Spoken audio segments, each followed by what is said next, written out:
بر صغیر میں جب اسلام آیا نا تو فقہ حنفی کی شکل میں آیا ہے.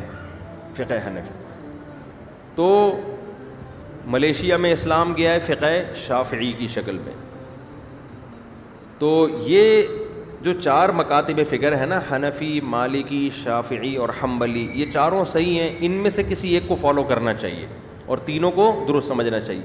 باقی یہ دیوبندی نام جو پڑا ہے یہ بریلوی حضرات کے مقابلے میں پڑا ہے، ورنہ ہے وہ سب حنفی ہی.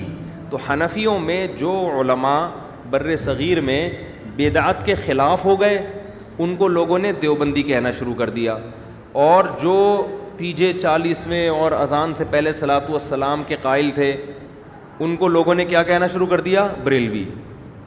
یہ بھی لوگ اعتراض کرتے ہیں نا کہ یہ دیوبندی فرقہ تو آج سے 150-200 سال پہلے پیدا ہوا ہے، تو اس سے پہلے تو یہ فرقہ تھا ہی نہیں، تو جو فرقہ بعد میں پیدا ہوا ہو وہ صحیح کیسے ہو سکتا ہے؟ اصولی طور پر تو بات صحیح ہے کہ جو فرقہ ہی پہلے نبی کے دور میں تھا ہی نہیں وہ صحیح کیسے ہو گیا؟ تو خوب سمجھ لیں، نہ دیوبندی تھے نہ بریلوی، حنفی تھے. بر صغیر میں جب آیا نا اسلام تو فقہ حنفی کی صورت میں آیا ہے. تو اس لیے میں اپنی نسبت فقہ حنفی کی طرف کرتا ہوں، فقہ حنفی کی طرف میں اپنی نسبت کرتا ہوں. تو یہ نام جو یہ تو لوگوں نے کر دیے ہیں کہ حنفیوں میں جو تیجے 40ویں کے قائل ہیں ان کو لوگ بریلوی کہتے ہیں، جو تیجے 40ویں کے قائل نہیں ان کو لوگ کیا کہتے ہیں؟ دیوبندی کہتے ہیں. تو یہ اس تکلف کی ضرورت نہیں ہے کہنے کی، تو حنفی کہنے کی بھی ضرورت نہیں ہے، لیکن اگر کہیں ضرورت پڑتی ہے تو انسان یہ لفظ استعمال کر سکتا ہے، ورنہ ضرورت اس کی بھی نہیں ہے.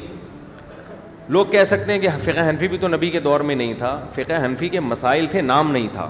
جیسے مصحف عثمانی کا نام نہیں تھا نبی کے دور میں، مرتب بعد میں ہوا ہے، مگر مصحف عثمانی نبی کے دور میں موجود تھا، مگر مرتب کس نے کیا؟